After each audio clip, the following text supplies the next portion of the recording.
Hi, everybody. Welcome to our AMA, Ask Me Anything with Peter Koenig.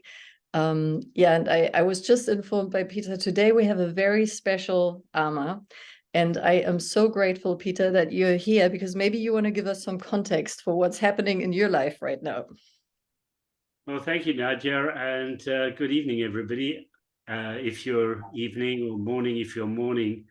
I happen to be in Japan, and when we set this date, I looked at my calendar and the timing, and I saw 8 hours difference, and I thought that would be no problem. It would be about 10 in the morning my time or something like that. But actually, I messed up. It's 8 hours in the other direction. So I'm sitting here at 2 in the morning in Japan. But lovely to see you all. Oh, so that is true dedication, because Peter, it would have been perfectly fine if you had canceled on us, but you're here. It wouldn't have been. No, it wouldn't have been. No, yeah. Oh, Vera, I just love the balloons that you started there. And actually, Vera, and you, can I make you co-host? Oh, that's the so the other special thing about this call today, can you share with people where you are? Yes, I'm in the most electrically advanced place in the world, I think. There are electric machines here I've never seen before, and we don't even know what they are or how to use them. But I'm actually sitting, because my partner Barbara is going to do a vision process tomorrow morning. I'm actually sitting in the bathroom so that I don't disturb her. and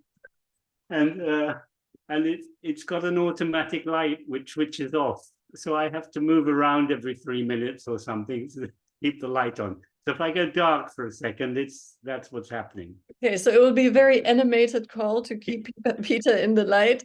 And also, as long as you don't push the wrong button on the toilet, which has happened to me on a Japanese toilet. Thankfully, the toilet is somewhere else. When you walk in the room here, when you walk in the room, the toilet seat goes up and the thing starts swishing immediately. And it has about 15 buttons, which all do different things. So you have to be careful which button to push. You get sprayed in the wrong place here. Amazing. Well, what can I say, Peter? I love your dedication. I love that you're here. Thank you for showing up. For any of you who are here for the first time, I'm looking through the list. I think there are just a couple people who might be here for the first time.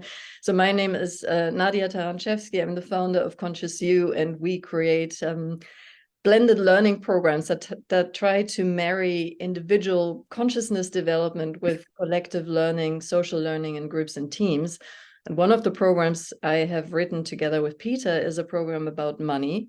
And out of that experience, this Ask Me Any session was really born, because I realized Peter, with his incredible well of knowledge about things that I feel are so desperately needed in the world, which on the one hand is his money work and projection work connected to that, and on the other hand is his source work, so about creative fields and creative initiatives. We can ask him anything. So I will open the room to questions that you people have, and as you're getting your courage up to actually raise your literal or oh great, Deborah, we have our first hand up. So wow. Why don't you unmute yourself, Debbie? Sorry, I didn't mean to put my hand up and interrupt your intro, Nadja. It was just that you sort of indicated, that maybe people might be bashful. I thought, no, I've got it right. You go. Amazing. All right. Hi, Debbie. Hi, Debbie. Great to see you. Great to see you too, Peter. I've actually got two questions, but I won't be too greedy. I'll press pause on one and if there's space, I'll ask the second.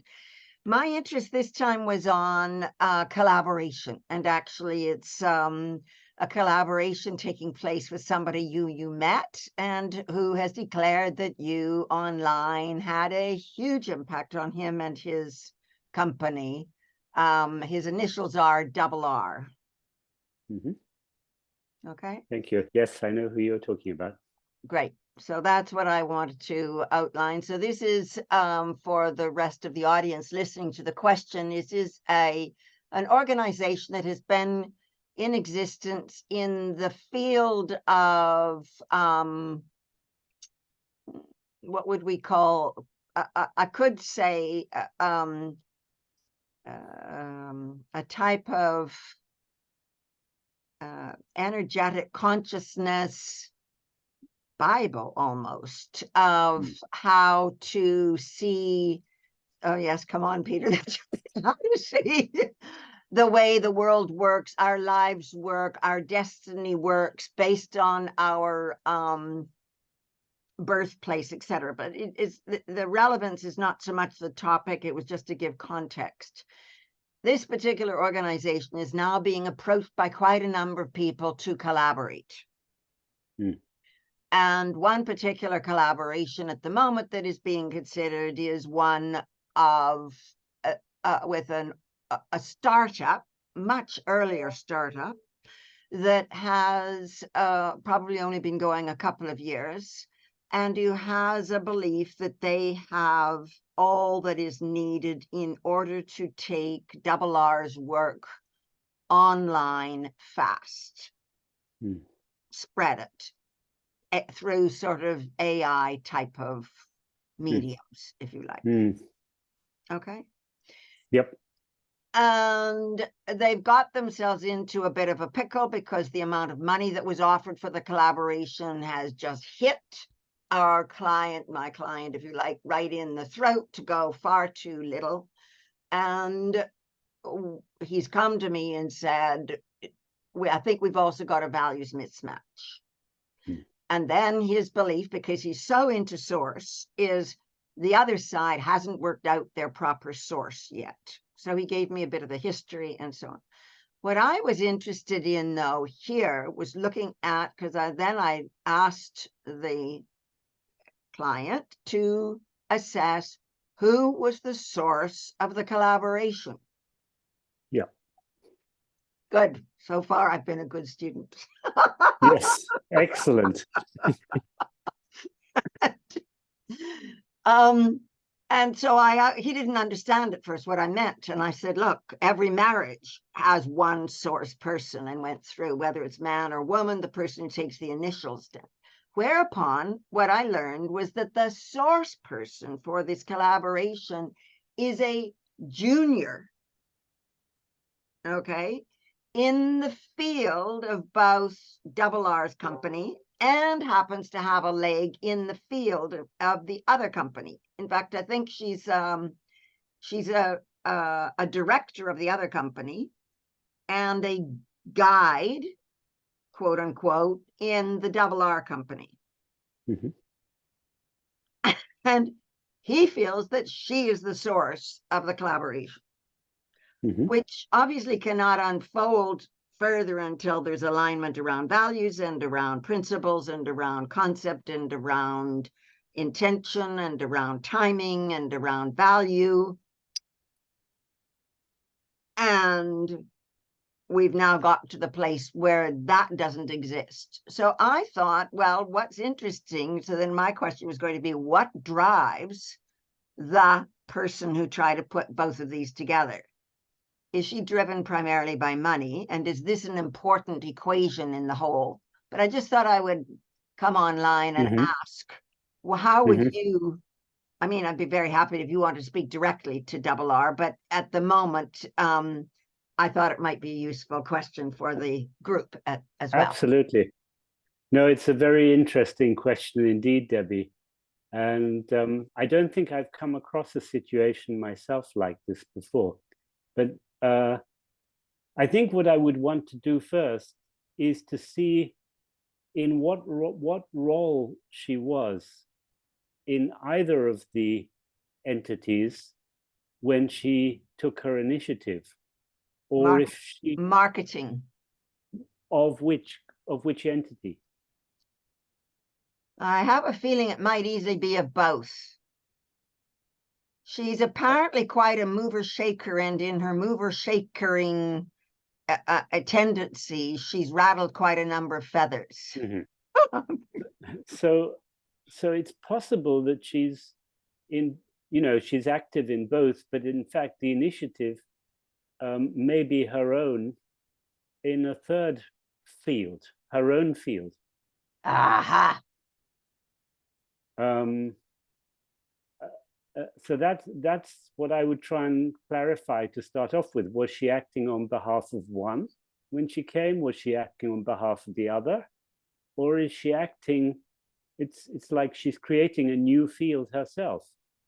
Yeah, she sees the opportunity for these two to go together and for her to get a little bit of a cut of some kind on the collaboration basis. And she's undertaking the initiative herself. So then the next, then it's probably her field. And the question would be, who did she approach first and with what? So to sort of follow that line, and then to see between the two of them, who came first, really. Mm-hmm. Because that would, what you did first, I think, was correct, but it hasn't answered the question yet of between the two of them, who is actually active in whose field there.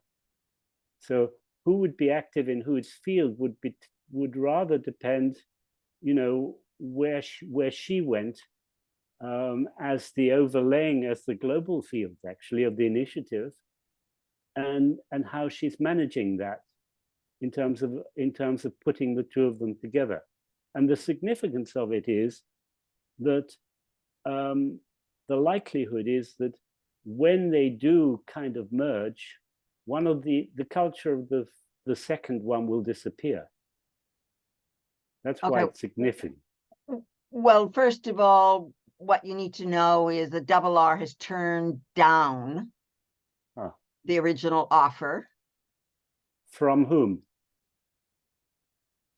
From her or from? No, she stepped aside. She did the introductions, then she let the negotiations and the overall sense of collaboration happen between the two. And then R's company needed some kind of progress, like, is this going somewhere? What's the substantive element? And almost persuaded the little startup to put a number on the table, a figure on the table. Mm-hmm. And once the figure was on the table, R was so shocked at the figure, he was gut punched and basically said, I mean, this is demeaning. This is cheapening who I am, all my work. I don't think you have any idea what you've done. And it tells me that you've no respect for what this could be. And then he further, with his other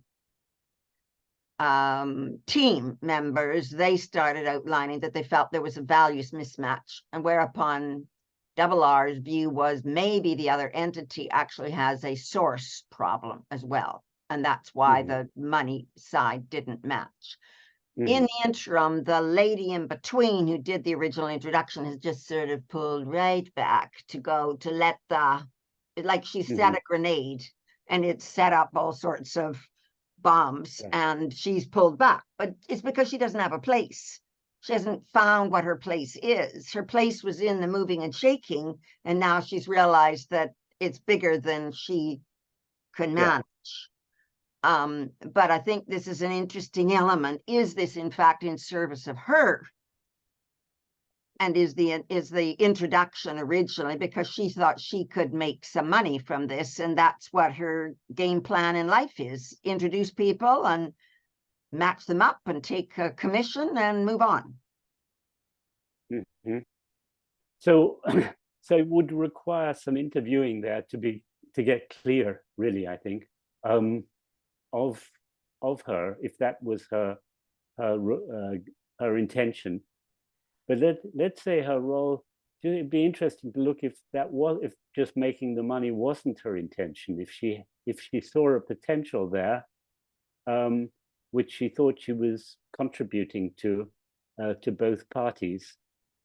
That would be a very interesting situation, and it would require really interviewing her to see what her intention was and how she perceived it was going. I mean, that she stepped back is what she's doing, if this was all in her field, and she's just turned around and walked away from the field, then her field no longer exists.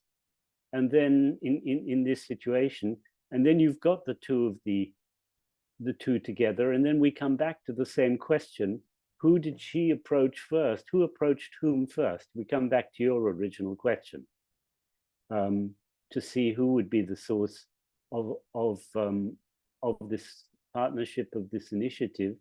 And of course, a values mishmatch,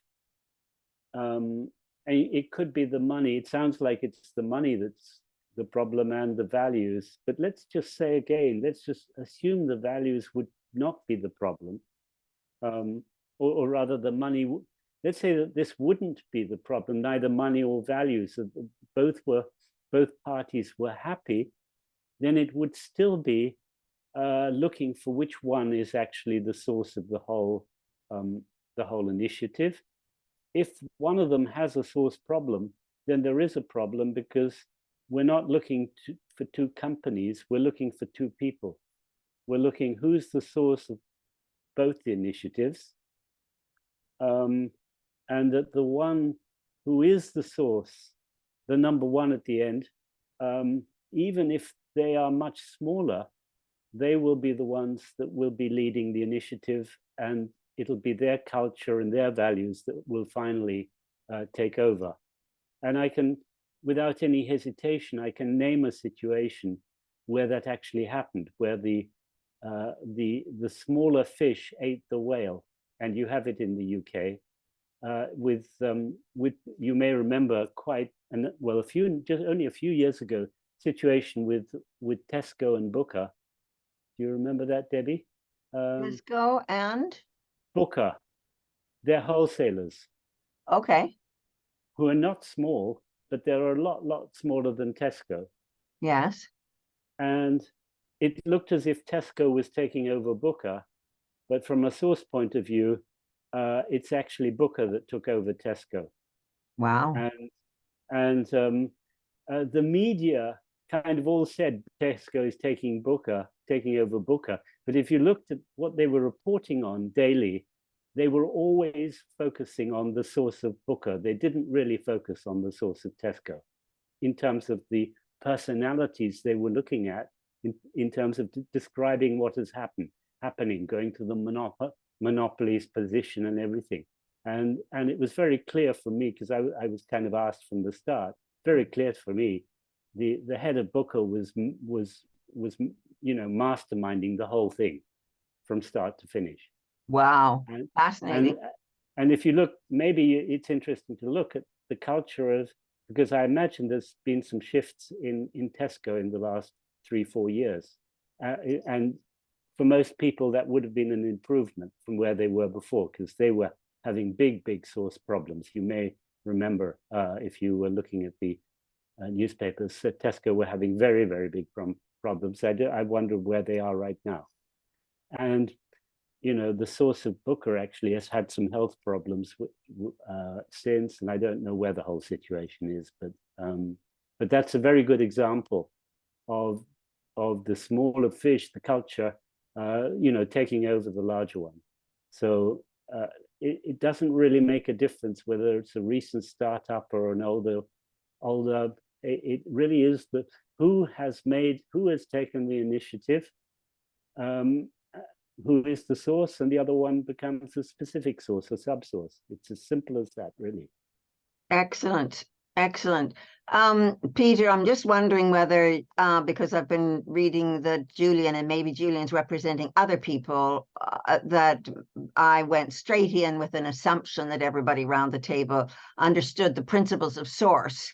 Just to use this example for the clarity, would you like to just give a sentence or two as to what source is and why this, it is a complex subject I just brought up, but somehow just to help Julian or others? Okay, thank you, Debbie. Very briefly, I mean, the source principles, let me just describe, if you want to know more about it, the best thing in the UK or in English language is to read Tom Nixon's Work with Source, and you can look that up at workwithsource.com. Nadia is working with him to put not just CU Money, but CU Source online, which she can talk about, will be coming very soon. And basically what we look at with what I call the source principles is how we all manifest our projects, from organizing a dinner party to flying to Mars. And the organizing principles we use, I discovered by chance, and to my surprise, are always the same. It's like a human characteristic that when we are just intuitively doing something from A to Z to follow up, to realize projects, we all do the same thing.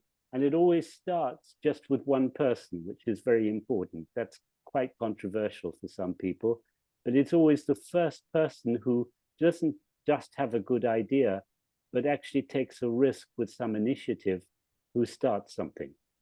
And it would be interesting in this situation to see what kind of risks this lady took, whether it was a risk.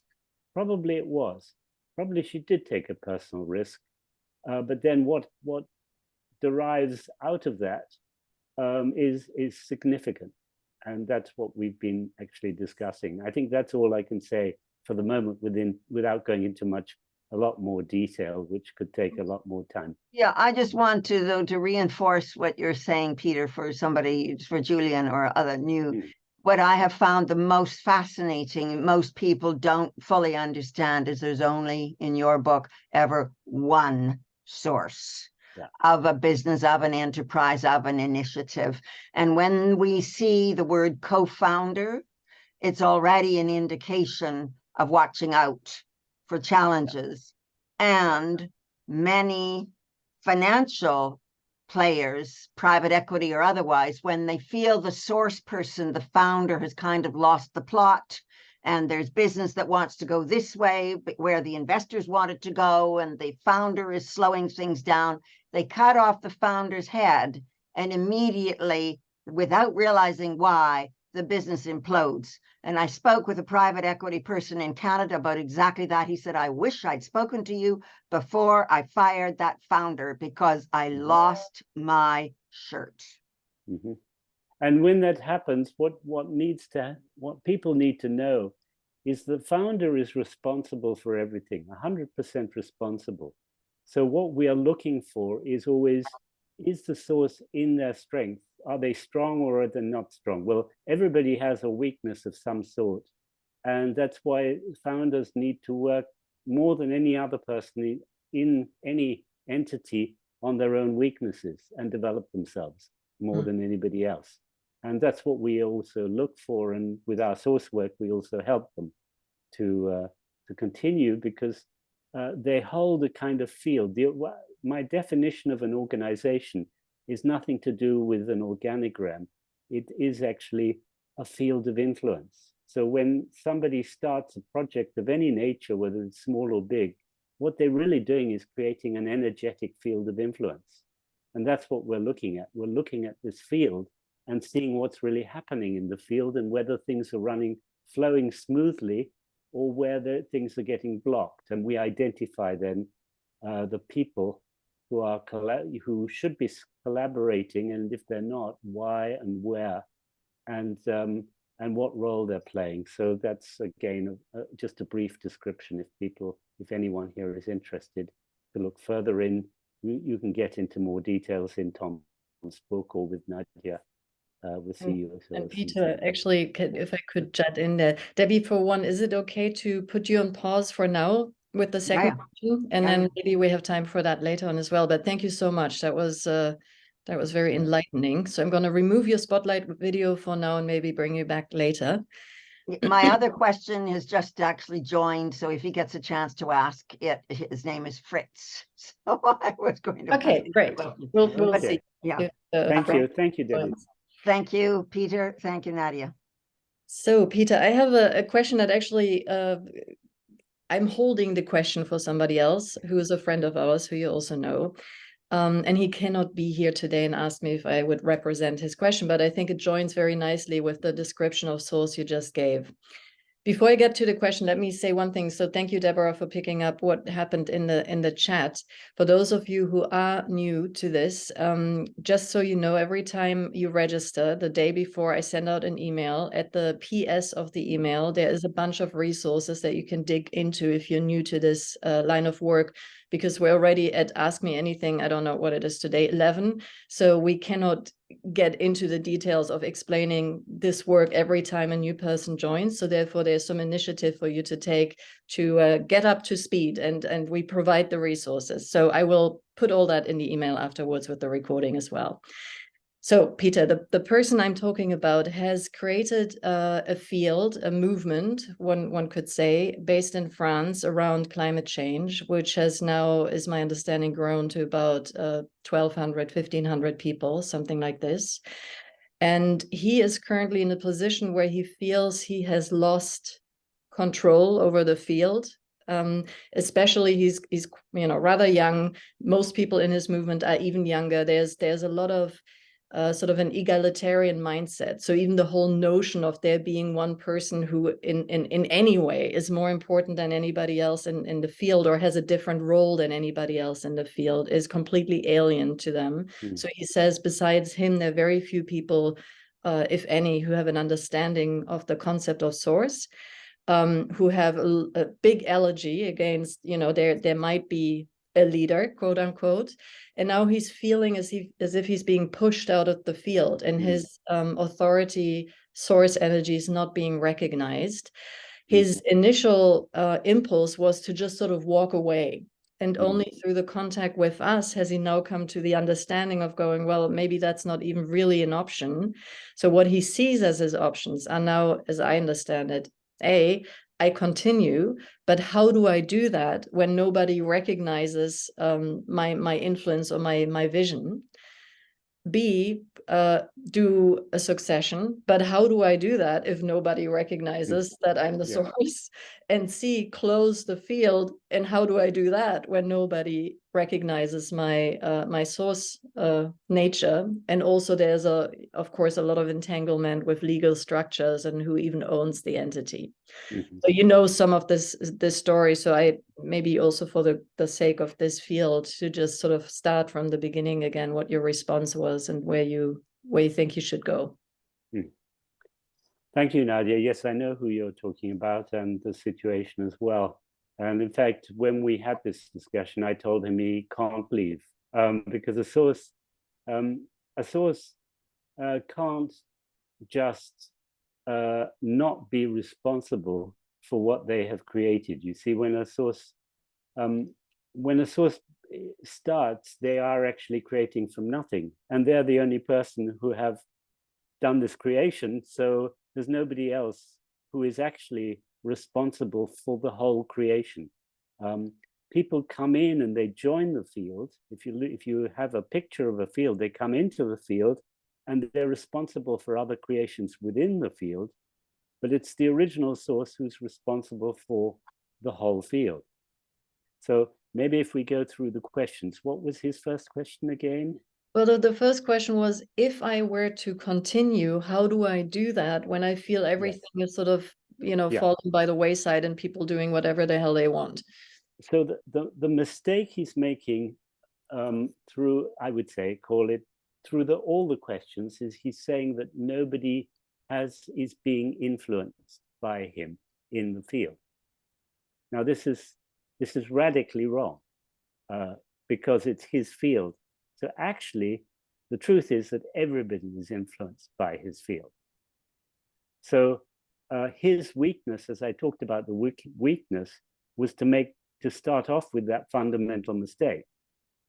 Now, if you understand source principles, or maybe even if you don't, but if you look at, if you're in any group or in any organization, or even if you're in any team, there's usually a source person, one person who is actually more influential than anybody else in that group or team or organization. And you can sense normally who that person is, because it's usually the person who, when they actually speak, hold on, I'm trying to get the lights. Oh, yeah, there we go.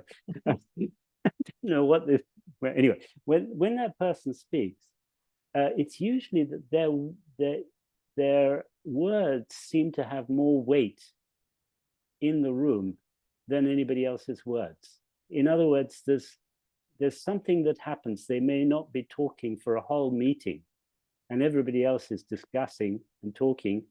They may not look as if they have the greatest stature. Then they may be strongly introvert, but then they will say 3 or 4 words, and it's like, you know, there's clarity there. When they're clear, there's instant clarity for everybody.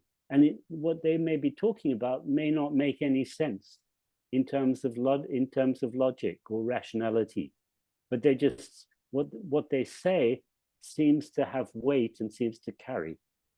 And that's what the influence the source has. And in this particular case, what I know has happened is that the source has had a very strong attraction. I mean, I think he told us he's attracted thousands of young people very, very quickly. And the problem he's having is that they're not following him with his values, really. And therefore he's disappointed and wants to step out. But on top of that, because of his attitude, the people who are following him want to kick him out. Like it's a typical example that we had with Steve Jobs. And we saw what happened with Apple until Steve Jobs actually came back in. And you could say that he was kicked out, but actually the real thing that happened was that he allowed himself to be removed. And this is a very similar situation. So, you know, if he recognizes that and was willing to do something about it, he needs to step back into his clarity as source and just keep expressing his vision and what his intention. And when he does that strongly enough, it will carry. And the people that really have other values will step out by themselves, actually, if it's really strong enough. And it's a strong challenge, but that's the weakness in this particular case. Now, that's one option he can do. The other option, as he rightly says, a succession in this situation is not likely to happen, because who would want to step into his shoes? What happens with a succession is that you're actually handing over something, and if it works well, somebody steps over precisely into the shoes that you give them, or you pass a torch to them, like in a relay race, and they pick it up and run with it. But who would want to step into his shoes? It's highly unlikely. You'd have to be a real masochist to want to step into his shoes the way he set it up at the moment. You could do, if you're strong enough, to then confront what he's not confronting at the moment. And the third option, is actually to turn around and walk away and throw down your baton, throw down your torch. Now, if you do that, and we started to talk about that a little bit, what happens is that you're not interested anymore. You have no interest anymore. And I remember as we started to go into that option together, what happened was that he actually had some ideas what he wanted to happen after he left. And that can't possibly work. It means that he hasn't left. So to turn around and walk away and drop your baton completely, you have to be willing to have been not interested one iota in what happens after you leave. And then after you've left, you've thrown down the baton, somebody else can pick it up, actually, because, you know, he's got several thousand people behind him. So somebody within several thousand people could pick it up as a source but then it's like starting a new organization, a new company. It's actually starting a new field with the same group of people. And it's new values. It's a completely new initiative, in essence, even if it carries the same name. And to give a similar kind of situation, maybe just as a parallel, we could look at something like the Body Shop in the UK or globally and see what happened after Anita Roddick left. Before or after she died, you could see that it carries, the Body Shop carries completely a different, sort of ether and sense, even if it's got the same logo and selling the same product as when she was alive or when she was active as source there. So that's what can happen if the baton goes down to the ground. Mm-hmm. So what I'm hearing there is, in a way, a responsibility to make the decision. Are you really ready to drop this? Or is there a vision left in you that you haven't communicated in the most clear possible way? And then to clarify that vision and speak from that place. Yes, I mean, it won't be changed from his original vision. Well, the visions can develop, but I have a feeling it's likely to be the original vision. And we're talking about a field that has been compromised. He's allowed people to come in and do stuff and not challenge them. I mean, the challenge in terms of when it's running well is that if people are doing stuff that you see shouldn't be in the field, you don't necessarily chuck them out, but you figure out, you ask them what their vision is and what they're wanting.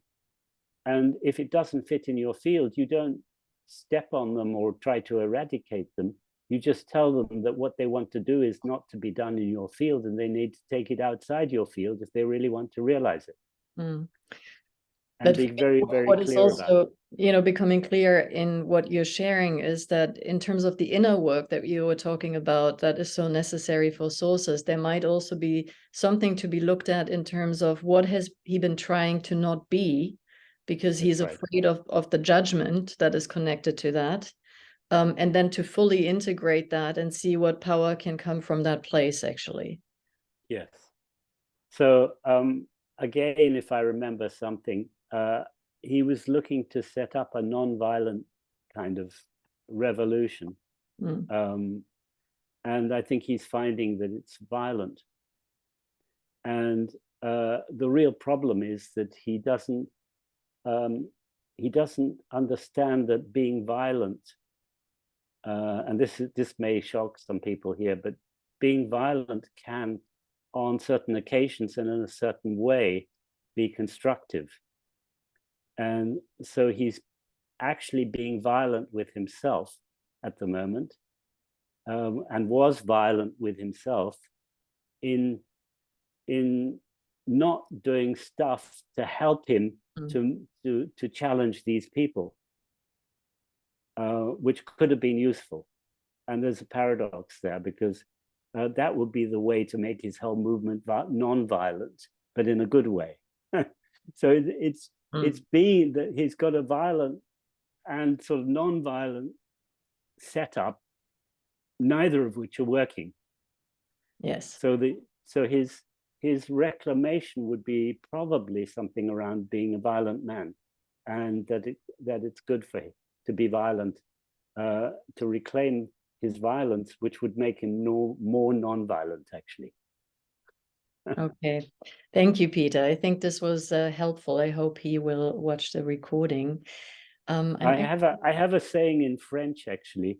Yeah. For those of you that speak French, we talk a lot about, I think it translates well into English, but there's a word called bienveillance, which means goodness. And I coined a new term which the French are liking now. I call it bienviolence, which is a sort of a variation on it, which means good violence instead of goodness. Okay, yeah. So to find the I see some French people here smiling, so they seem to get the right. message. Yeah. Okay. Thank you. So let me just have a quick look here. Christina, you had your hand up earlier. Is that still a relevant hand? Because I think you put it down now. If it is, just unmute yourself. I guess that there was two things that I wanted to react upon. Thanks, Nadia, for. Can you hear me? Yes, hang on. Can you put on your video as well? And I will put you. I'm in the car, but I'm stopped, so I guess I can speak now. Hang on. To find you in the. Where are you? Sorry. Oh, here you are. Okay. Here, now I can put you there. Hi there. Yeah, I was going to actually react on a couple of things. Hi Nadia, and thanks for the time here. I was thinking with Debbie's question on my employer's source, and the question around the source of the small one takes over the source of the big one. And the situation I feel in my employer's field at the moment is of confusion between the two cultures. But I think it's a confusion that comes from the owner of the field himself, is my take on it.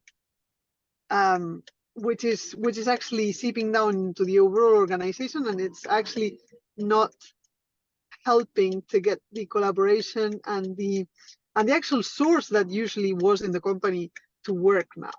So that's the first reaction that I had. So that it's very important even for the source to acknowledge that it's his own values and culture that needs to seep down to the overall organization.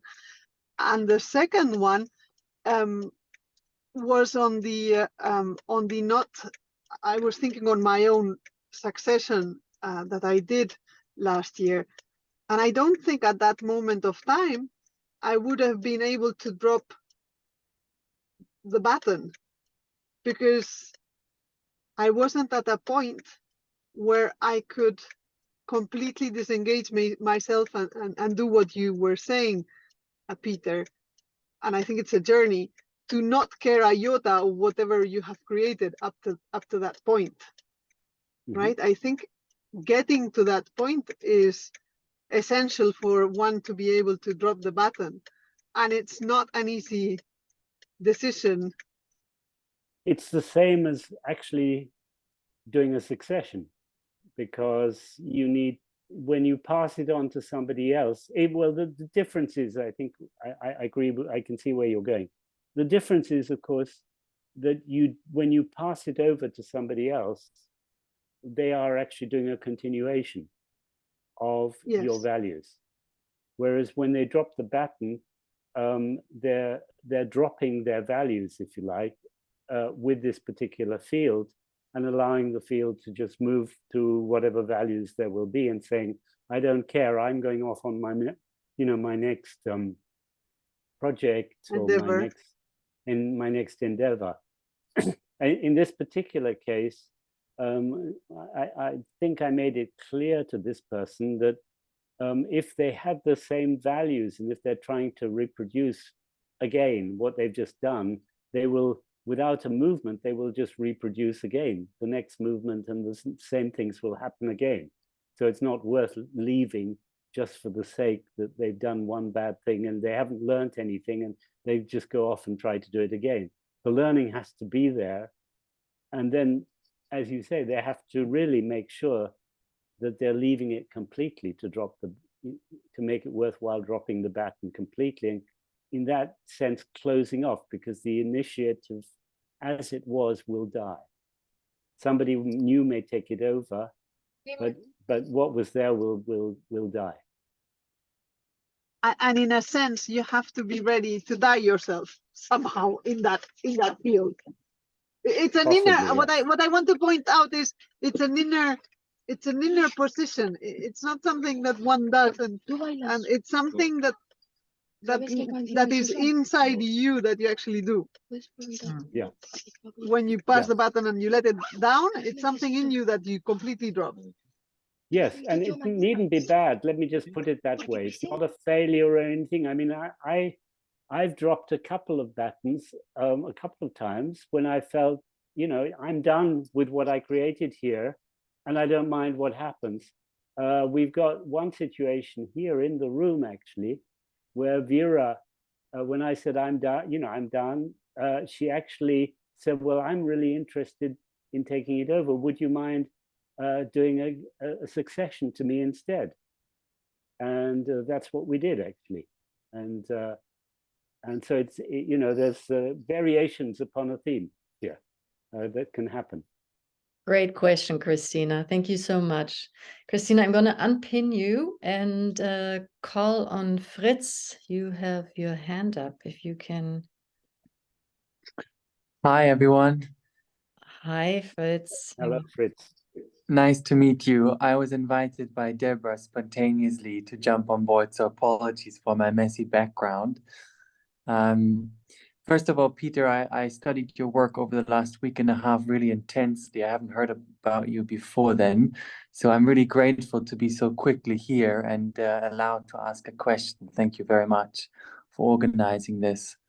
And then I spoke with Deborah quite a bit about this issue that I'm facing. I was appointed as a trustee to a school board. So there was a school started in Tuscany by a woman here.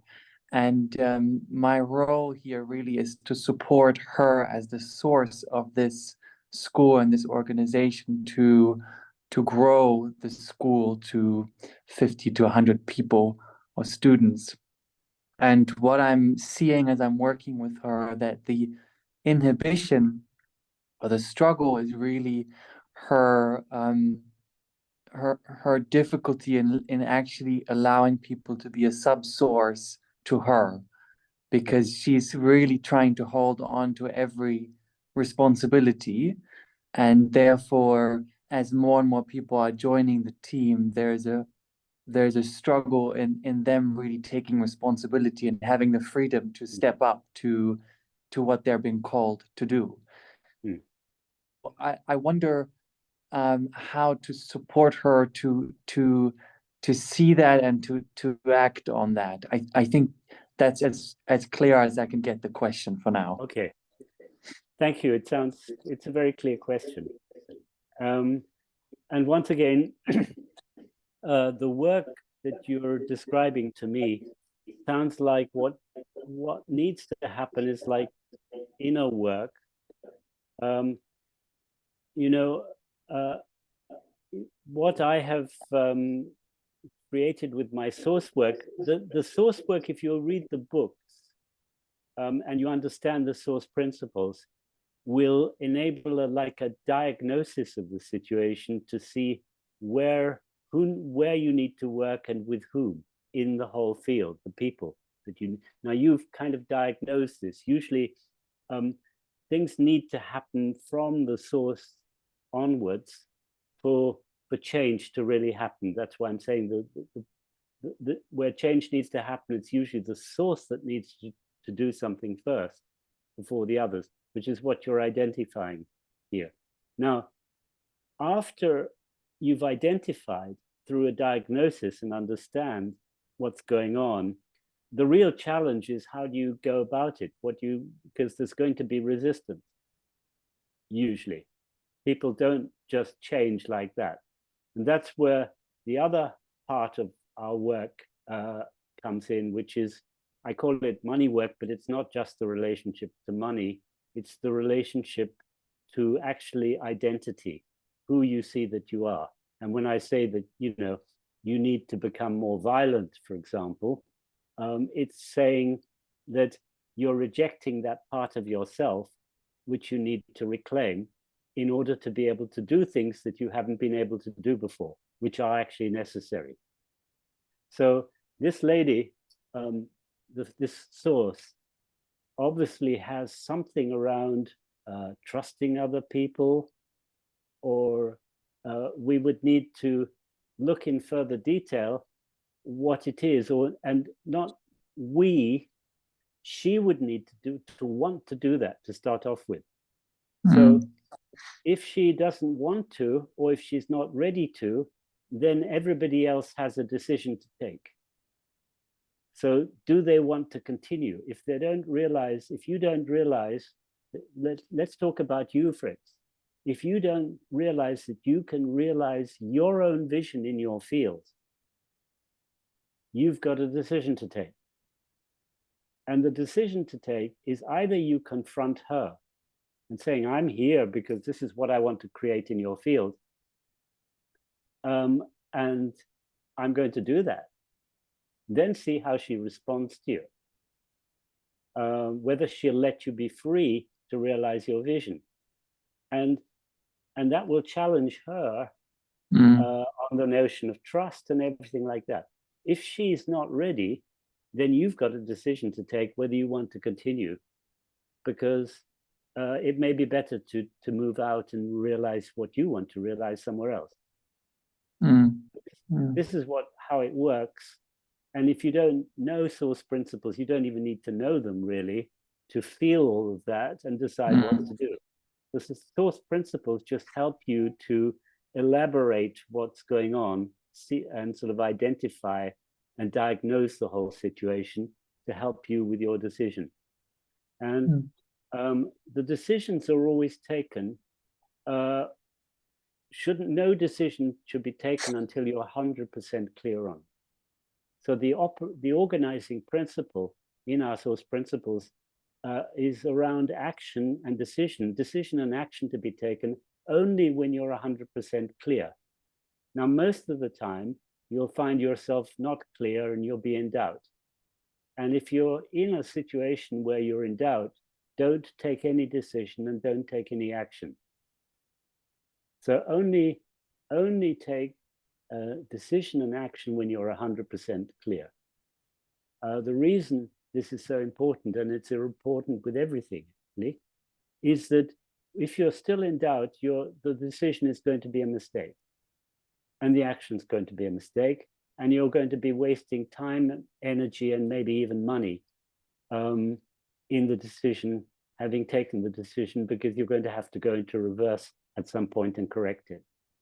So the only decisions that are worth taking are those where you're 100% clear. And actually, most of us, without realizing it, are doing it all the time. We're taking decisions there from the moment of waking up in the morning till the evening when we go to sleep. But we're talking here about more important decisions, which require further reflection, further, working upon in ourselves until we're really ripe and we're so clear that there's no doubt in our mind at all, and then we decide and then we act. And that's what we're referring to here. So what this comes down to is a very personal thing, not general, she needs to do this and we all need to do that. These things come down to be very personal. What will you do? What will you, are you going to go and talk to her or not? And how do you move personally? So that's how we actually approach this. Is this making sense? Does this help at all? Yeah, it makes a lot of sense and it helps. And I like the personal responsibility in that, because there's an action that one can take without wanting somebody else to take an action. It's kind of, it stands in itself. So I can really get that. And yeah, thank you. Thank you. Excellent. Pleasure. Let's thank you so much for this question. I think that was helpful to a lot of people. Peter, do you have the energy for one more person? Yes. Okay, Pelle, you are up. Okay. I coach entrepreneurs in growth companies, and I have a case here with two founders started the company together, and has about 7 years ago. It's now gone public, and one of the founders wants to step down and sell his shares. So, but the other founder does not want to sell. I think they have different projections on money. One wants safety, the other one wants to have it or the money work in the business and take higher risks. I am wondering here, listening to you and getting deeper into the source work and the money works. It's how should I start to try to unravel this? Because it's not clear to me who is the source actually. Founder number one came up with the idea. Founder number two kind of took the risk first by leaving his job, writing the business plan. Then founder number one joined, became the CEO, and then founder number two did a lot of the creative work. And now founder number one, as it's gone public, wants to step down, enjoy the money, and founder number two wants to carry on and not take any money out. And there's a lot of loyalty between these two. So they're stuck in this situation. And I see the energy is going into this internal stuckness, you could say, and not into the developing the company. Right. So it's from your description, and it's very quick. And maybe too superficial, but it sounds to me as if founder number two is the source. Okay. And if that's the case, there's no problem. Founder number one can leave. The only person that can't leave is the source. Okay. So it sounds like founder number two may be scared of founder number one leaving. Yeah. Because founder number one is probably more into operations. Is that correct? Does more founder number one is more into the business, into the operations than founder Not anymore. Two? No, founder number one is the CEO presently. Yes. But it's founder number two is more into the operations. Oh, right. Okay. Okay. But founder number two does not want founder number one to sell any shares because he doesn't want to be the sole majority owner of this company. And okay, so let me say that shares are always secondary. So what's happening there is that let's say founder number two the source for the sake of what I'm about to say. Yeah. So the source, the shares and money are actually secondary matters to the vision. Oh, okay. But if they are considered primary, they actually become. It's like a self-fulfilling prophecy in the minds of the people working. They become primary. So the focus moves off the vision onto money and shares. And that's so the source owns the vision, you could say, or carries the vision. Absolutely. It's the source's vision, which was the originating energy in the whole field. And it needs to remain so. So if the focus goes on to the shares and the money, you can see that the vision starts to get lost. Yes, absolutely. That's when you get the conversations and the discussions that are happening here. Yes. And the real problem is that the vision is getting lost. So you need to get the founder, the source, back onto his vision and the focus back onto the vision and what the whole enterprise is about. And to keep communicating that, because that needs to be communicated and recommunicated and recommunicated. And that's where the energy comes from to keep the whole enterprise moving. And if it gets off onto the other things, that's when everybody starts to get lost and the things starts to get confused. So what would be power? The issue here I'm tuning into is power. So, so that's where the work needs to be done on the source losing his power, projecting the power onto the money and onto the shares. So the person, this is the work, the inner work that needs to be done, that I'm powerful I'm powerful with and without money and with and without shares. We have sources who absolutely don't have the majority shareholding because they don't need to. If you understand what I'm saying properly, you don't even need to have a majority shareholding because your power doesn't come from the money. It doesn't come from the shares. It comes from inside of you and your vision. And so would you that's say, the real understanding? For me, the most important thing is to coach founder number two. Number two, absolutely. Source here. Absolutely. And you can forget founder number one. Okay. Founder number one, you know, is in terms of the whole is not important.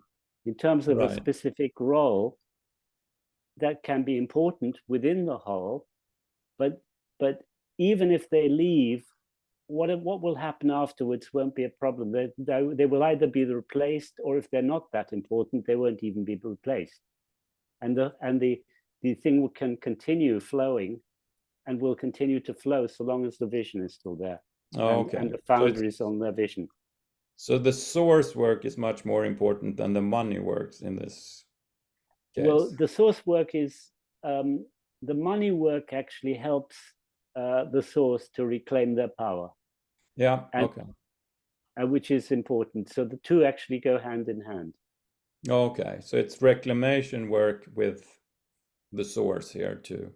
Yes, once you've diagnosed what's necessary, in this case, if the diagnosis that I've been sharing, what I've been suggesting is correct, then it'll be necessary to see how the source needs to be supported and strengthened, which has to do, in my suggestion, around power here, and that to strengthen that source in terms of their power, and the paradox here in terms of their lack of power, and it's okay to not be powerful in everything, and to leave stuff where you're not, to let go of stuff where you're not powerful, whereas somebody else needs to take the power. But ultimately, the source has the responsibility, the power, authority, and responsibility here for the whole. That's important. Thank you very much. That's great. Okay, Feli, thank you for your question. Thank you so much for that question. Amazing. God, we had a lot of very good questions today. Do you have room for one more? Okay, yes, I'm enjoying this. Okay. 3 in the morning. It could be a short one. So, you know, as I was doing this work today about the founder we talked about earlier together with our friend Angela, we were trying to figure out the inspiration of a source. Does it come from above? Does it come from below? Does it matter? Energetically speaking. It comes from everywhere. So it comes through your little toes, your big toes, your fingernails, and everywhere. So this is the information that we receive is not essential. I mean, if you think of spiritual, it's up there, but it's everywhere, and we're receiving it through all our senses and more than our senses. We get, and different people get it in different ways. Some people get it auditively and hear little voices, and other people are more visual, and some more kinesthetic. It's all of it, and this is what makes the information that comes to the source so surprising sometimes, because it's not actually, probably more often than not, it's not rational. It doesn't make sense. So if you are a source and people start asking why, don't get trapped into answering, because there's no way that you can really rationally describe why you have done something. Only you can do that maybe if it's useful for some people to keep them quiet. You might try and give some kind of explanation, but don't think that at the end of the day you can really give a rational explanation for your decisions, because they're way beyond an intellectual rationality usually.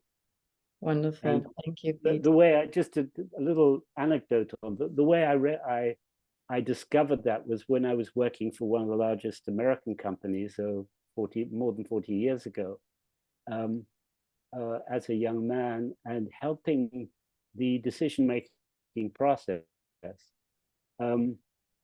Particularly, I was in property then, and working with managers who were looking to relocate. And the first thing I learned and I was taught to do was to figure out where they lived. Because we always knew that where they lived, they would finally be able to relocate their offices and their factories. And that would be the determining factor. So the first thing we did was to find out where they lived, because most of them wanted to live in a convenient location. And then we would provide the figures and the rationality to help them support that decision. And then we'd send it up to the board, and the board would approve it, and everything was hunky-dory. So that's actually, in reality, how things happen. And, you know, it's explained in the opposite direction, but it's very rarely really in the opposite direction.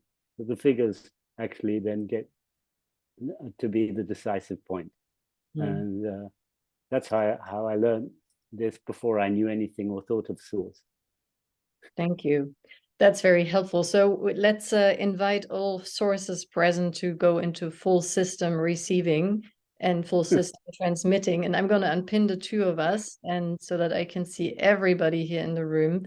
So let's do a little ritual. So firstly, if you could just all unmute yourselves, that would be fantastic, so that we can make a little noise in the room, and then find somebody in the tile next to you and tickle some fingertips, make some connections. And thank you all for coming. It's great to see so many of you also that I know, and those that are new here. Very strong welcome. Peter, thank you so much. It was amazing as always. Bye, you guys. Bye-bye. Thank you, Nadja. Bye. Bye-bye. Bye. Bye. It was great. Bye.